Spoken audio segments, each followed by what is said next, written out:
staying with us. There's always a dilemma about how best to help those in need who live on the streets. There's a concern that giving them money will go towards drugs or alcohol. Now, a Stellenbosch non-profit organization has come up with some kind of solution that seems to be working.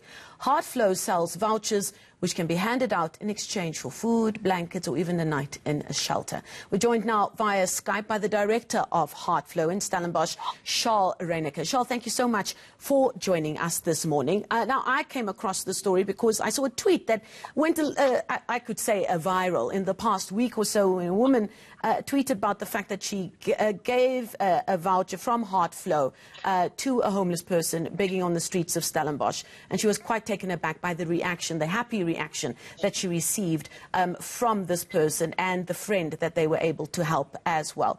Tell us where the idea for Heartflow stems from.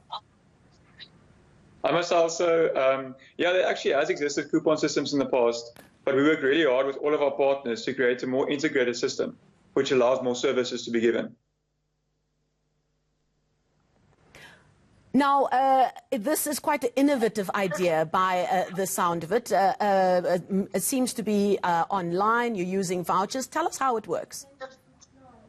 So we've basically got two systems. The one is already implemented, which is the coupon system. How it works is a member of the public can go to over 40 places in Stellenbosch and buy a coupon. Then when someone comes to them asking them for maybe money or for food, they can give them a coupon. And the amazing thing about the coupon is once they take that to the non-profit, then they get a meal or they get a blanket or they get to stay at a night shelter, and they're linked to a social worker who can help them and provide much further support. And also the thing is, if you try to give someone a coupon, after that they say that they're hungry and they don't want it, then you can see what the true intentions are. And then it just stops people who are, say there are some con artists out there who try to manipulate good people. Now, it's always difficult to start something like this from the ground up. What is the reaction like when you approach the organizations and businesses to get involved?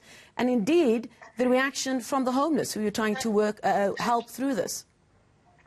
Yes, that's a very good question, actually. In the beginning, it was quite difficult to onboard other businesses. Once we had a couple, it really made it a lot easier. Also, the municipality coming on board also just helped for people to understand that we are serious about this. We want to make this happen. So that was from businesses' side. From non-profits, I had quite a good relationship with them. I worked together with them on other projects, so that also helped. And then finally with the homeless, that was very interesting. So for the people out there that are really in need, they absolutely love it. They really appreciate it. To those that sometimes want to try to get something else, maybe get money instead of food, they didn't like it that much, but that's also a good thing. Oh, what have you learned from this? Obviously, you started off with a very basic idea. What have you learned from the challenges you faced, how you could perhaps tweak the program? And have you heard from other areas and other towns that might want to follow your example?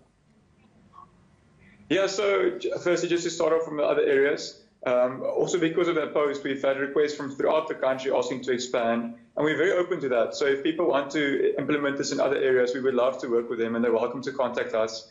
Then some of the lessons I've learned is I think now that we've got a brand, it makes it a lot easier to actually expand it and implement in other places. But initially, that was really difficult to set up. And yes, just the value of volunteers and people getting involved is massive. So I think that's one of the things which I've also learned, just the value of community and doing it as a group instead of just an individual person.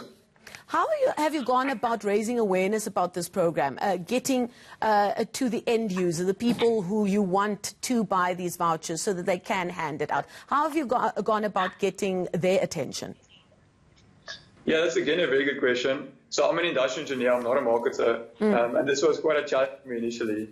So it did help with the municipality. They printed a lot of pamphlets for us we could distribute and posters. We put up posters in the different shops. We did a lot of talks in residences, at churches, and then we also, we had some media coverage through local newspapers and radio. Now, you're doing this in Stellenbosch, an area that we know of some of the richest and wealthiest people in South Africa, and properties that are probably the most high-priced in the country as well. It might be quite interesting to try and fill that very wide gap between the haves and the have-nots. How positive do you and your team feel about the difference that you'll be able to make with a program like this? Well, Marcel, that is probably the biggest question on my heart, or like the biggest thing on my heart that tugs on my heart, is how do we actually bridge that gap? honestly believe that's one of the biggest problems in the country. And if we can bridge that, it would be so amazing. And there's a couple of amazing stories. I've got one friend, for example, who bought someone a coupon, and the person really appreciated it, and he came back and he asked for another coupon. Through this, they built a relationship. And then the guy that received the coupon, he bought him coffee, and they started chatting, and it found out the guy who received the coupon could actually knit. And together they started a business together, and now he's helping him knit beanies. So there's been amazing stories such as this, where just having a simple coupon, being able to meet the basic needs, has allowed for healthy interactions between people in need and people who might be more privileged. So some of the stories have been amazing, but this is something that I continually work on and try to think about and brainstorm about. So how do we actually bridge this gap? Okay, we're going to leave it there as we, I think, begin to lose our Skype connection to you. Charles Reyneke, the director of Heartflow, joining us live via Skype from Stellenbosch. A fascinating project involving innovation where they allow people to purchase these vouchers, that instead of just giving food or whatever they have on their money, they can give a voucher to the homeless that will allow them to exchange it for either a blanket, a meal, or a night in a shelter in Stellenbosch in the Western Cape. It sounds like a great project having a very real impact on people's lives. We thank him for his time.